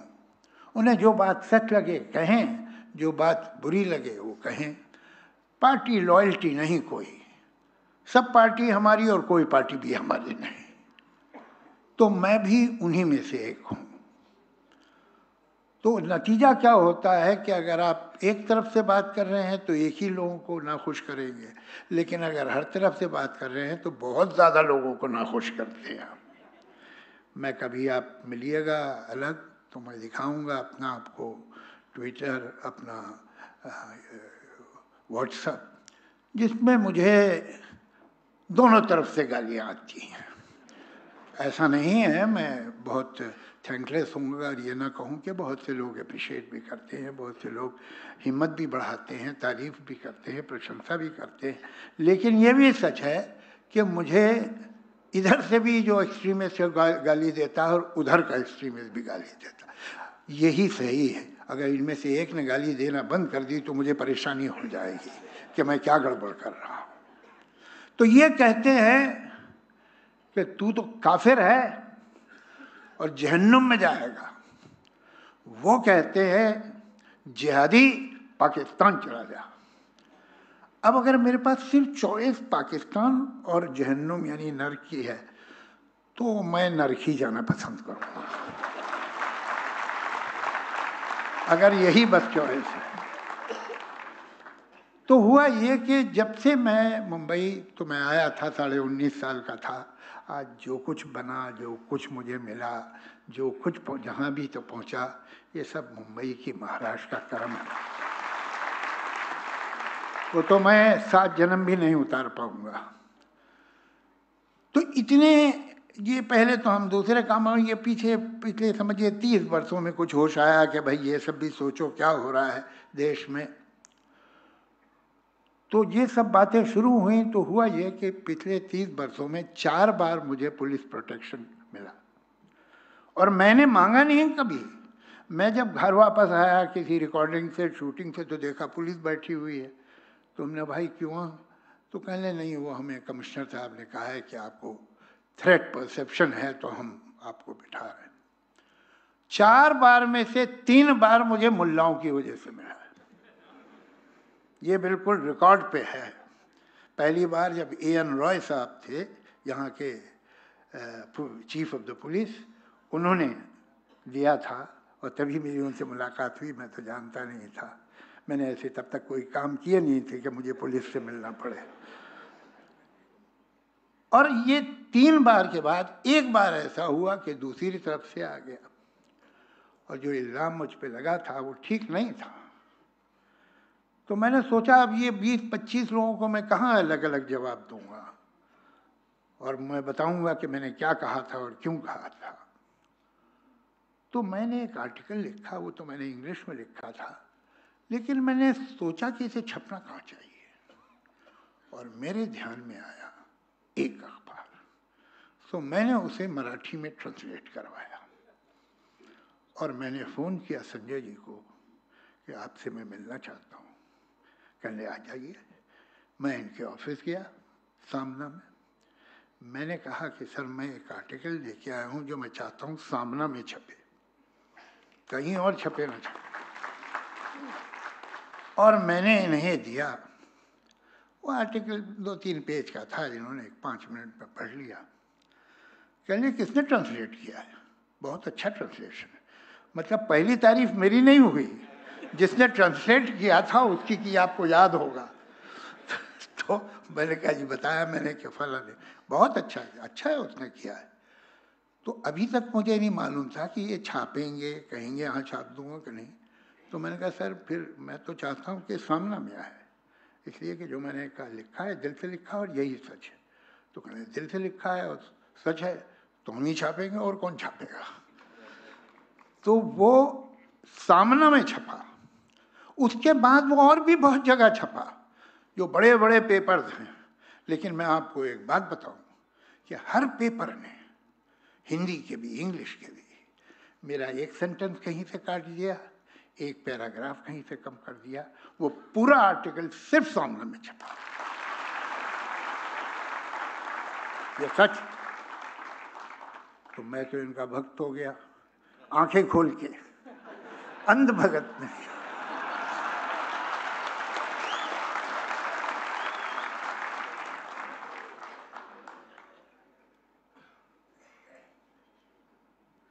उस दिन ये फैसला हो गया था कि अगर ये कभी जेल गए और फिर उन्होंने जेल के बारे में किताब लिखी और उसका विमोचन किया और मुझे बुलाया तो मैं जाऊंगा। उसी दिन ये फैसला हो गया। क्या वजह क्या है? आप देखिए, अगर ये जेल का भी इतिहास बड़ा अजीब है। सारी दुनिया में न जाने कितनी बड़ी बड़ी किताबें जेल में लिखी गई हैं या जेल के बारे में लिखी गई। My experiments with truth, Mahatma Gandhi, discovery of India, Jawaharlal Nehru, Gulag Archipelago, Solzhenitsyn. Poetry भी बहुत ज़बरदस्त की गई है। एक वो है एडवर्ड किंग, उसने माई पोएम्स इन जेल।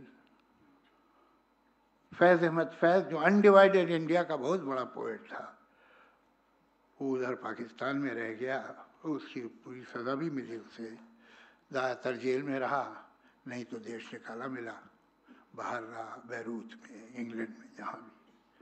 उसने जेल में बहुत बरस काटे और जेल पे बहुत कविताएं लिखी। मैं 2-3 लाइनें आपको सुनाता हूँ कि कैसे उसने जेल की सुबह को डिस्क्राइब किया है।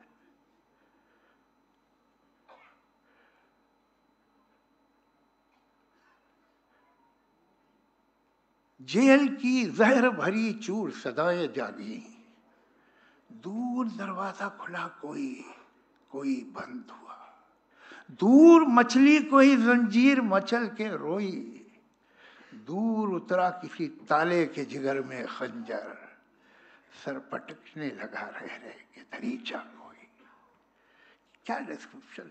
जेल की शाम, जेल में कैसे, तो बहुत सारी, बहुत बड़ा लिटरेचर। बता कमाल तो ये है कि एक बैंक का क्लर्क था और उसको जेल हो गई किसी गलत इल्ज़ाम की वजह से, 5 साल की जेल हो गई। वो सिर्फ क्लर्क था बैंक का, मगर जेल में वो राइटर बन गया और उसने दुनिया के चंद बड़े शॉर्ट स्टोरी राइटर्स में उसका नाम है ओ हेनरी। उसने अपनी जो शॉर्ट स्टोरीज हैं वो जेल में लिखना शुरू की और इतना बड़ा राइटर हो गया। क्या वजह है? ये जेल पॉलिटिकल लीडर्स के, राइटर्स के, पोएट्स की लाइफ में इतना इम्पोर्टेंट कैसे हो जाता है और उनका बहुत बड़ा कंट्रीब्यूशन ऐसा होता है। जब वो जेल में थे तो या वो किताब उन्होंने अपने जहन में बनाई थी, सोच में बनाई थी, या लिख ली थी। आजकल तो शायद लिखना मुश्किल होगा, इसलिए कि मुझे बता रहे थे संजय जी के अंदर तो पेन ले जाने नहीं देते हैं। पेन बहुत बड़ा हथियार है ना, ये सच कहते हैं, बहुत बड़ा हथियार है, इसमें कोई शक नहीं। इसका घाव जो है वो सदियों में भी नहीं भरता, तो इन्हें पेन नहीं ले जाने दिया गया था। तो फिर इन्होंने याद किया होगा, सोचा होगा और बाद में लिखा। ये बिल्कुल ऐसा है जैसे वो एक है कि हरिवंश राय बच्चन जी की एक लाइन है कि जीवन की आपाधापी में कब वक्त मिला ये सोच सकूं, जो किया कहा माना उसमें क्या बुरा भला। ये जीवन की आपाधापी आपको सोचने का मौका ही नहीं देती। जैसे कि हमारे जो चरिंदे हैं, वो जानवर जो चरते हैं, वो जब जाते हैं मेडोज में, घास के मैदानों में, तो जल्दी चल लेते हैं जितना भी हो सके। लेकिन जब वापस अपने ठिये पे आते, अपनी जगह पे आते हैं रात को, तो फिर बैठ के वो जुगाली करते हैं। वो जो उन्होंने निगल लिया था जल्दी में, उसे वापस मुंह में लेके चबाते हैं और उसको पूरा मजा लेते हैं। शायद हम लोग भी जुगाली करते हैं। जिंदगी तो इतनी तेज गुजर रही है, इतना कुछ हो रहा है, कहाँ वक्त मिलता है कि ठहर के देखें, सोचें उसके बारे में। एक जिंदगी एक रेलवे स्टेशन की तरह हो गई है कि जहाँ हम अपने डब्बे ढूंढ रहे हैं वो डब्बा मिल गया तो सीट ढूंढ रहे हैं। वो तो जब मिल जाती है, जब ट्रेन चलती है, अब कुछ नहीं करना है, तब सोचने का मौका मिलता है। तो शायद बड़ी गलती करते हैं हुकूमतें पूरी दुनिया की कि ऑपोजिट लीडर, अपोजिशन के लीडर्स को जेल में भेज देती हैं, उन्हें सोचने का मौका मिलता है। ऐसा नहीं करना चाहिए, उन्हें बिजी रखो बाहर। तो मैं अब ये तो नहीं कह सकता कि संजय जी फिर आप जेल जाए तो फिर एक किताब लिखिएगा, लेकिन ये ज़रूर कहूँगा कि ये किताब लिख के आप हमारी कम्युनिटी में, राइटर्स की कम्युनिटी में आ गए हैं, तो अब हम उम्मीद करेंगे कि जेल के बाहर भी आप लिखते रहेंगे। धन्यवाद।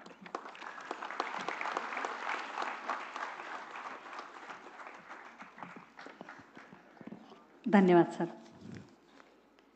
मगाचपासून मी असं म्हणते की पुस्तक वाचल्यानंतर, संकटात पडल्यानंतर आपल्याला खऱ्या मित्रांची आणि खऱ्या शत्रूंची ओळख होते. असंख्य माणसं नव्याने राऊत साहेबांना कळली, पण म्हणतात ना, पाठीशी कृष्ण जर असेल तर भेळण्याचं काहीच कारण नाही.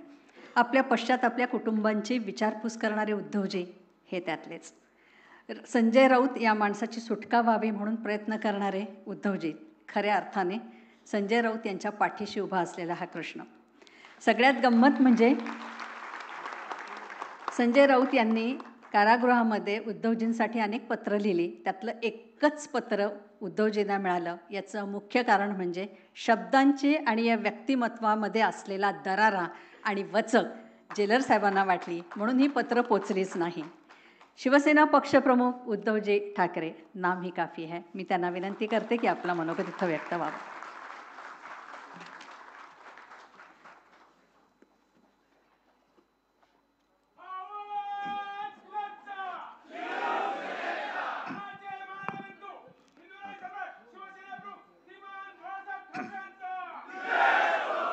आदरणीय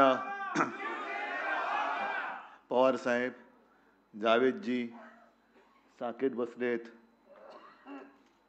प्रकाशक बसलेत. मी त्यांना मगाशी म्हटलं की त्यांचं नाव ऐकल्यानंतर संजयनी प्रकाशक चांगले निवडलेत. मी माझं मनोगत किंवा जे काही बोलायचं आहे त्याला सुरुवात करण्याच्या आधी खास करून संजयच्या कुटुंबियांना धन्यवाद म्हणण्यापेक्षा त्यांचं ऋण कसं व्यक्त करायचं. संजयची आई वहिनी बसल्या तिकडे, दोन्ही मुली आहेत, जावई बापू आहेत, दोन्ही भाऊ, त्यातल्यात सुनील इकडे आहे. कारण घर जर का ढेपाळलं तर लढवया लढूच शकत नाही. आणि संजयच्या आईनी आणि साहजिकच आहे सर्व कुटुंबियांनी जे काही धाडस दाखवलं त्या धाडसाला तर सीमाच नाहीये.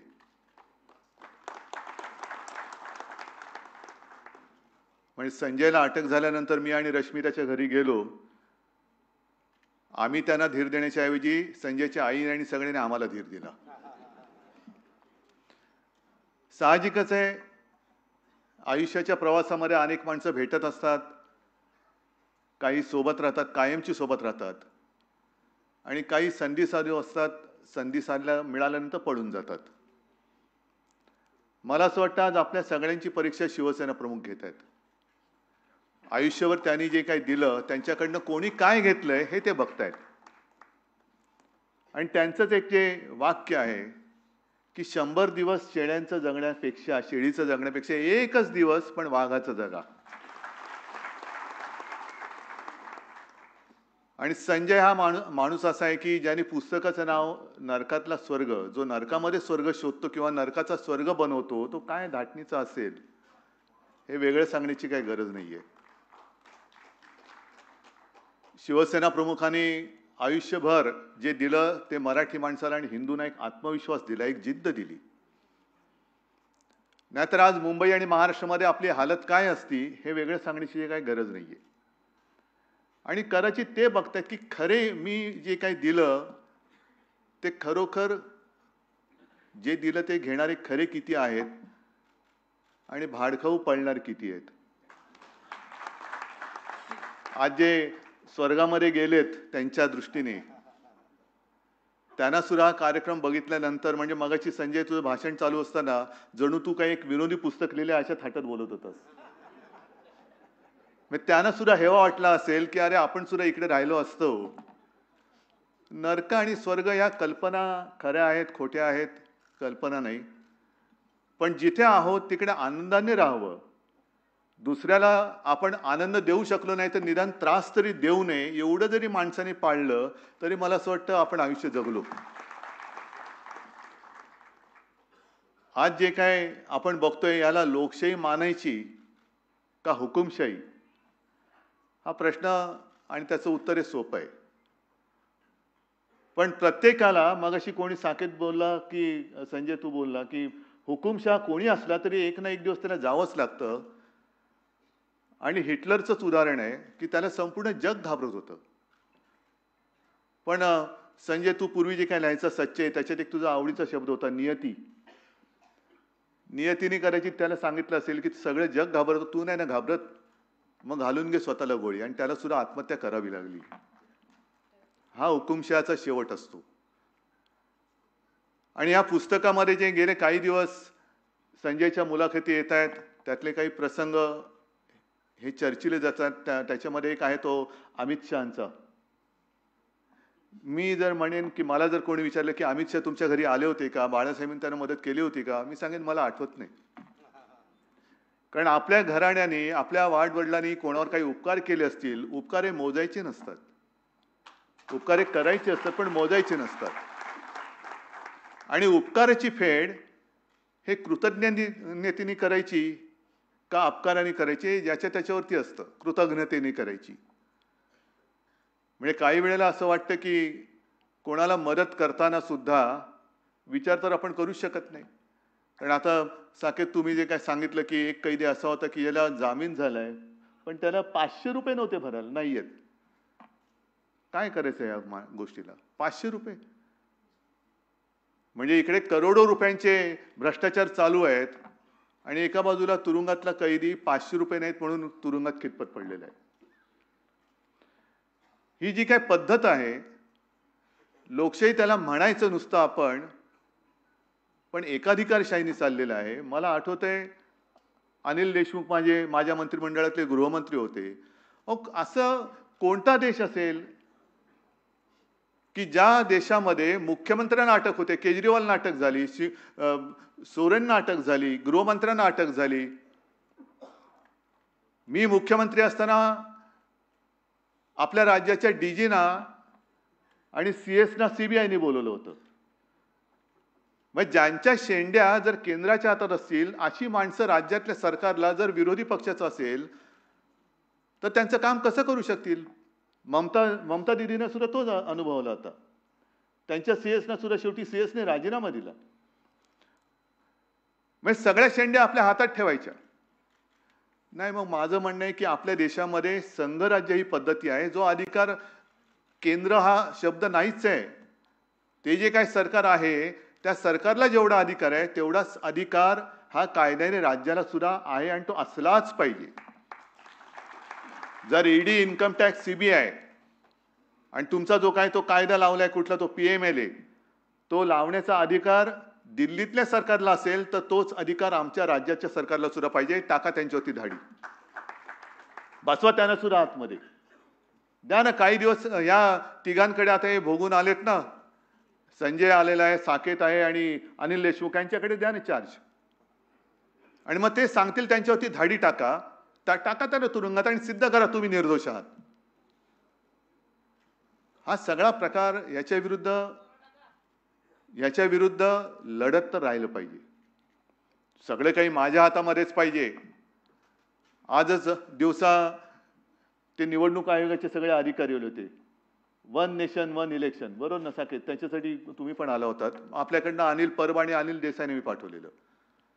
1 नेशन 1 इलेक्शन फार गोंडस आहे, पण त्या निवडणुकीमध्ये पारदर्शकता कुठे? आता आपल्या सरन्यायाधीशांच्या मातुश्रींनी सांगितले की बॅलेट पेपरवरती निवडणुका घ्या. बघू, घ्या ना, एकदा तर घ्या ना. यातला संशय जर का मोकळा करायचा असेल तर एक तरी निवडणूक ही देशामध्ये बॅलेट पेपरवरती घ्या आणि मग तुमची टिमकी वाजवा. पण ते होणार नाही. मग दुसरा विषय मी आज त्यांना मांडायला सांगितला की वन नेशन वन इलेक्शन मध्ये मग सगळ्यांना एका पातळीवरती उभे करा. कारण वन नेशन म्हटल्यानंतर त्या नेशनचा प्राईम मिनिस्टर आहे, देशाचा पंतप्रधान आहे, आणि देशाचा पंतप्रधान एका पक्षाचा प्रचारक होऊ शकत नाही, होता कामा नये. एक तर त्यांनी प्रचारक होता कामा नये, आणि जर प्रचार करायचा असेल तर स्वतःच्या पक्षाबरोबर इतर पक्षांचा आणि अपक्षाचा सुद्धा उमेदवाराचा प्रचार त्यांनी केला पाहिजे. तर मी म्हणेन लोकशाही आहे. नाहीतर हे आपले फिरतायत. मला स्वतःला अनुभव आलेला आहे, पवार साहेब तुम्हालाही आला असेल. पंतप्रधान उडतायत म्हणून एअर स्पेस ब्लॉक करून ठेवले. नाही, तुमचं विमान उडवायचं नाही, हेलिकॉप्टर उडवायचं नाही, रस्ते ब्लॉक करून ठेवलेत का? पंतप्रधान येणार आहेत. मग आमच्या सभा चुकल्या तरी चालतायत, पण त्यांची सभा झाली पाहिजे. आणि वन नेशन वन इलेक्शन, ह्या काही गोष्टी ज्या आहेत ह्या तोडून मोडून टाकाव्याच लागतील, तोडून मोडून टाकाव्याच लागतील. अमित शहाबद्दल सुद्धा जे काय म्हटलं जाते काय, मी त्यांना सांगते की कशासाठी तुम्ही आम्हाला एवढा दुश्मन समजताय? आम्ही विरोधी विरोधी विरोधी म्हणजे कोणाचे विरोधी? तुमची आणि आमची मतभेद झाले, मतं पटत नाहीत. तुम्ही जे काय तुमचं तथाकथित बुरसटलेले हिंदुत्व, ते हिंदुत्व मी मानायला तयार नाही. आमचं हिंदुत्व हे देशासाठी, राष्ट्रीयत्व हेच आमचं हिंदुत्व आहे. हे म्हटल्यानंतर तुम्ही लगेच आम्हाला दुश्मनाच्या पिंजऱ्यात उभं करताय. म्हणजे जणू काय पाकिस्तानपेक्षा आधी आम्हाला खतम करा. हे पाकिस्तान राहिला बाजूला, त्याच्यावर पुन्हा जैसे जावेद जी आपने कहा ना, एक 8-15 दिन में हिंदुस्तान पाकिस्तान की क्रिकेट मैच होगी और उसमें हमारे गृह मंत्री का बेटा भी जाएगा देखने के लिए. मरायचं आपल्या सैनिकांनी. हिंदुस्तान पाकिस्तान बाकी काही झालं तरी चालेल, पण हे होता कामा नये. पण तिकडे क्रिकेट मॅच झाली, सगळं सुरू होईल, सगळं सुरू होईल. नाही, काहीतरी एक धोरण ठरवा. तुम्ही शिवसेनेला संपवायला निघालात, हा काय पहिला प्रयत्न नाहीये शिवसेनेला संपवण्याचा. आत्ता संजय, तुझ्या पुस्तकात जो आर्थर रोडचा जो उल्लेख आहे, त्यावेळेला म्हणजे 69 साली शिवसेना प्रमुखांना सुद्धा येरवडा आणि आर्थर रोडमध्ये ठेवलं गेलं होतं. त्यांना सुद्धा 100 दिवस तुरुंगवास झाला होता. आणि 69 सालची परिस्थिती तर फार भयानक होती. सीमा प्रश्नाचा विषय होता.